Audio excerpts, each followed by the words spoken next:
નમસ્કાર મિત્રો, આપણી ચેનલમાં બધા મિત્રોનું સ્વાગત કરીએ છીએ. કોમ્પ્યુટર સાયન્સ અને ડિપ્લોમા કોમ્પ્યુટર એન્જિનિયરિંગ માટે સેમેસ્ટર 6માં આવતો સબ્જેક્ટ છે ક્લાઉડ કોમ્પ્યુટિંગ. આ સબ્જેક્ટમાં પાસ થવા માટે આપણે ફ્રી ઓફ કોસ્ટ એમપી પ્રશ્ન બનાવ્યા છે ને બાકીનું ડિસ્કશન કરશી કઈ રીતે પાસ થવું, કઈ રીતે બેકલોગ કેટી ન આવે, કઈ રીતે માર્ક્સ સ્કોર કરવા, બધી જ વસ્તુ છે એમાં ડિસ્કશન કરવાના છે. તો સબ્જેક્ટ તમને ખબર પડી ગઈ છે. 43 સાયન્સ 709 તમારો સબ્જેક્ટ કોડ છે અને મારો મિશન છે mission Gujarat semester 6 GTU exam પરીક્ષા પાસ. હવે છેલ્લા સેમમાં છો તો બેકલોગ કેટી વગર પાસ થવું પડે અને માર્ક્સ સ્કોર થાય, બરાબર. કદાચ નો પણ ચાલો સ્કોર થાય, કોઈ મારા જે હોશિયાર હોય ને એવું છે મારે ખાલી 23 માર્ક જ લેવા, 70 નથી વધારે લેવા, કાંઈ વાંધો નહીં, પણ પાસ થવું પડશે. કમબેક ના કરો તો કાંઈ વાંધો નહીં, એટલીસ્ટ પાસ તો થવું પડશે.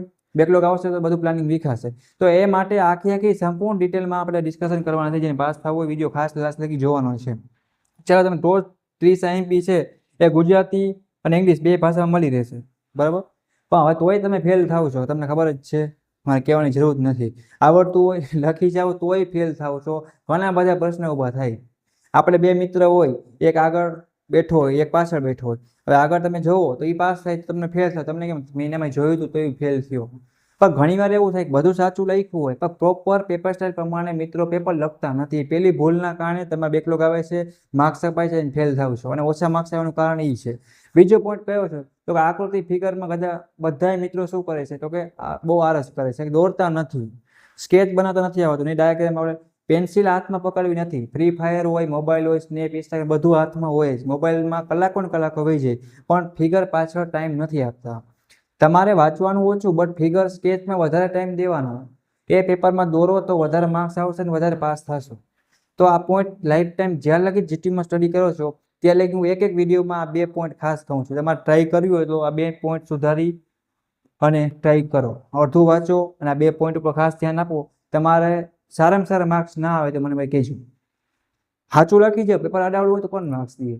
તો એ સુધારો પછી વાંચજો મિત્રો, એ ટેન્શન નથી લેવાનું, બરાબર. તો ચાલો આપણે ક્વેશ્ચન નંબર 1 થી ચાલુ કરશું હવે. અને બીજી વાત કરીએ, આવી રીતના બધા સબ્જેક્ટના આઈએમપી વિડીયો મેળવવા માટે વોટ્સઅપમાં ગ્રુપ બનાવેલ છે, એની લિંક પણ નીચે આપી દઉં છું. જેને જોઈન થવાનું બાકી હોય જોઈન થઈ જાઓ. અને આપણી યુટ્યુબ ચેનલ ગુજરાત એન્જિનિયરિંગ એકેડમીમાં પ્લેલિસ્ટ બનાવેલ રહેશે, એની અંદર પણ તમને બધું મટીરિયલ એક જગ્યાએ મળી રહેશે. તમારે ખાલી પ્લેલિસ્ટ ચેક કરવાની, ક્લિક કરો, સબ્જેક્ટ હશે, ઓકે. તો એ પ્રમાણે પ્લાનિંગ કરીને જીટીયુ પાસ થવાની છે. મિશન ગુજરાત સેમેસ્ટર 6 સીએસસી અને ડિપ્લોમા કોમ્પ્યુટર એન્જિનિયરિંગ બધા મિત્રોને પાસ થઈ જવાનું છે. ઓકે, તો ચાલો આપણે પ્રશ્ન નંબર 1 થી ચાલુ કરશું. અને એ પ્રશ્નો કયા છે જે તમારે પૂછાતા હોય, પ્લસ ટાઈમ મળશે તો પેપર 3 તમારે કરવો હોય તો એ પણ સોલ્વ કરી શકો, વધારે માર્ક્સ મેળવી શકો છો. એના સિવાય કોઈને કાંઈ પણ ક્વેશ્ચન હોય તો પૂછી લેવાનું રહેશે. ઓકે, તો આપણે પ્રશ્ન નંબર 1 થી ચાલુ કરશું. ક્લાઉડ કમ્પ્યુટિંગ છે, બરાબર છે. એની અંદર પહેલો પ્રશ્ન આપેલ છે ગુજરાતી ઇંગ્લિશ બે ભાષામાં છે, તમને જેમાં અનુકૂળ હોય તમે તૈયારી કરી શકો છો. બટ જીટીયુમાં ઘણીવાર ગુજરાતીમાં મિસ્ટેક હોય છે વર્ડમાં, કદાચ આપણામાં પણ અમુક વર્ડ ન છે તો તમારે ઇંગ્લિશ રકમ છે એ માન્ય ગણાશે અને તમારે એમાં પ્રિપેરેશન કરવાની રહેશે. તો પેલા ક્લાઉડ કોમ્પ્યુટિંગ શું છે અને ક્લાઉડ કોમ્પ્યુટિંગ કોઈ પણ 4 વિશેષતાઓ છે એ કેરેક્ટરિસ્ટિક એ તમારે સમજાવવાની છે. પછી વાત કરીએ તો પેલો મીન્સ કે સેકન્ડ પ્રશ્ન આ છે કે ફાયદા અને ગેરફાયદા છે તમે લખવાના છે ક્લાઉડ કોમ્પ્યુટિંગના, બરાબર છે. હવે છેલ્લા પ્રશ્ન છે તો તમને આવડતા હોય તો આખો સબ્જેક્ટ છે બેસિક નોલેજ તમારે ખબર હોય તો તમને આવડી જાય. અહીંયા શું પૂછ્યું મિત્રો આગળ કે આને ક્લાઉડ કમ્પ્યુટિંગ માટેના કોઈ પણ 2 ડિપ્લોયમેન્ટ છે મોડેલ એ તમારે છે મિત્રો, એ તમારે સમજાવવાના છે. પછી વાત કરીએ પબ્લિક ક્લાઉડના શું છે કે ફાયદાઓ છે એ તમારે સમજાવવાના છે, એડવાન્ટેજ ઓફ પબ્લિક, બરાબર છે. પછી ખાનગી ક્લાઉડના ફાયદા અને ગેરફાયદા તમારે લખવાના છે. ક્લાઉડ કમ્પ્યુટિંગ ડિપ્લોયમેન્ટ મોડેલ્સની સરખામણી એટલે તફાવત, જીટીયુમાં એક તફાવત કે બે તફાવત તો મોસ્ટ ઓફ પૂછાય જ છે. એટલે એક તો તમારે ગણતરી કરીને જવાની, એક તફાવત તો હશે.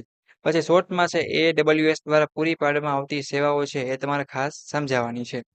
પછી વાત કરીએ VM વેર ક્લાઉડના છે ફાયદાઓ તમારે સમજાવવાના છે. પછી શું કીધું મિત્રો કે માઇક્રોસોફ્ટ છે એના વિશે ડિટેલ છે પૂરી અને સેવા પાર્ટી છે એના ઉપર તમારે સમજાવવાનું છે. પછી ટાઈપ 1 ટાઈપ 2 હાઇપરવાઇઝર વચ્ચેનો તફાવત બધા મિત્રોને સમજાવવાનું રહેશે, બરાબર છે. પછી વર્ચ્યુઅલાઇઝેશનની એપ્લિકેશન છે એ તમારે સમજાવવાની છે મિત્રો. આના પછીનો પ્રશ્ન એ હતો ખાસ. પછી નેક્સ્ટ વાત કરીએ તો ડેટા જીવનચક્ર શું છે અને તે શા માટે મહત્વપૂર્ણ છે એ તમને ખાસ એક ખબર હોવી જોઈએ. પછી ક્લાઉડ કમ્પ્યુટિંગમાં નેટવર્ક સ્તરની સુરક્ષાના મુખ્ય ઘટકો એટલે કમ્પોનન્ટ છે એ તમારે સમજાવવાના છે. પછી વાત કરીએ તો ક્લાઉડ કમ્પ્યુટિંગના ફાયદા અને ગેરફાયદા છે એ બધા મેં તમને સમજાવવાના રહેશે. પછી ક્લાઉડ કમ્પ્યુટિંગમાં આર્કિટેક્ચરનો ડાયાગ્રામ સાથે વિગતવાર તમારે સમજાવવાનો છે મિત્રો. પછી વાત કરીએ ખાનગી ક્લાઉડ ડિપ્લોયમેન્ટ મોડેલના ફાયદા અને ગેરફાયદા છે એ તમારે સમજાવવાના છે. પછી વર્ચ્યુઅલાઇઝેશનના ફાયદા અને ગેરફાયદા મિત્રો સમજાવવાના રહેશે. પછી વાત કરીએ કે define hypervisor list out types of hypervisor. તો હાઇપરવાઇઝરના વ્યાખ્યા આપો અને ટાઈપ છે લખવાના છે. પછી ડેટા જીવન ચક્ર સમજાવવાનું રહેશે અને જ્યાં જ્યાં આકૃતિ ફિગર પૂછાય અહીંયા કમ્પલસરી બધા મિત્રો છે દોરજો તો વધારે સારા માર્ક્સ આવશે અને પાસ થવામાં પણ સરળ રહેશે. પછી નેટવર્ક સ્તરની ઇન્ફ્રાસ્ટ્રક્ચર છે એ સુરક્ષા તમારે સમજાવવાની છે. Explain the infrastructure security of network level. Data સુરક્ષા અને સંગ્રહ અને વિગતવાર તમારે સમજાવવાનું રહેશે મિત્રો.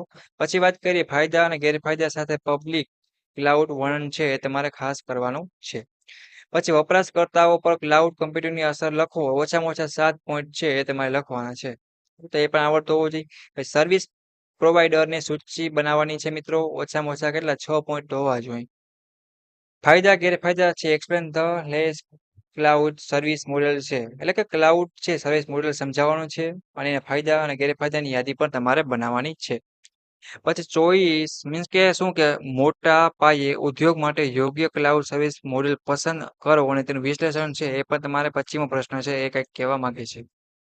પછી માઇક્રોસોફ્ટની પાછો ઘટકો અને કાર્ય છે એની તમારે ચર્ચા કરવાની છે. આવા પ્રશ્ન મિત્રો આવડતા હોવા જોઈએ.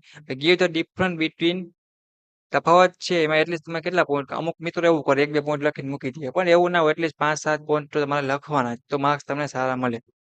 ક્લાઉડ કમ્પ્યુટિંગના હોસ્ટ લેવલની સુરક્ષા છે મિત્રો એ તમારે ખાસ કરવાની છે. પાઇપ હાર્ડવેર વર્ચ્યુઅલાઇઝેશન સાથે સંકળાયેલા ફાયદા અને પડકારો તમારે લખવાના છે. બરાબર છે. પછી લાસ્ટ પ્રશ્નની વાત કરીએ describe the data life cycle with diagram. Diagram સાથે ડેટા લાઈફ સાયકલનું વર્ણન કરવાનું છે એ પણ ડાયાગ્રામ સાથે. જ્યાં જ્યાં પણ ડાયાગ્રામ પૂછાય ત્યાં બધાને દોરવાનો છે. બીજા નંબરનો પોઈન્ટ કે પેપર છે જીટીનું પેપર છે પ્રમાણે જ લખવાનું છે અને ટોપ 30 પ્રશ્ન કરી નાખો. જૂના યરના બીજના પેપર છે, નવા યરના પેપર છે, જીટીનું એકાદ પેપર છે ખાસ સોલ્વ કરી નાખો જેથી કરીને પાસ થવામાં કોઈ પણ મિત્રને ક્યાંય પણ પ્રોબ્લેમ ન આવે. એના સિવાય તમને એવું લાગતું હોય ક્યાંય ડાઉટ કરી છે કે પૂછવું છે તો મને ચોક્કસથી પહોંચી શકો છો. એના સબ્જેક્ટમાં બધા મિત્રોને પાસ થઈ જવાનું છે. બધું જ સબ્જેક્ટના બધું સ્ટડી મટીરિયલ છે વોટ્સઅપમાં સેમેસ્ટર 6નું એમાં મળી રહેશે. એની લિંક તમને નીચે આપેલી છે. પ્લસ આપણી YouTube channel Gujarat engineering academy YouTube ચેનલની પ્લેલિસ્ટમાં પણ મળી રહેશે. છતાંય કોઈ વિદ્યાર્થીને ન મળે તમે ચોક્કસપણે કોમેન્ટ કરીને પૂછવાનું રહેશે. ઓકે મિત્રો, thank you for watching Gujarat engineering academy YouTube channel. Next મુલાકાત લેશે એવા તમારા બીજા ઇમ્પોર્ટન્ટ વિડીયો સાથે.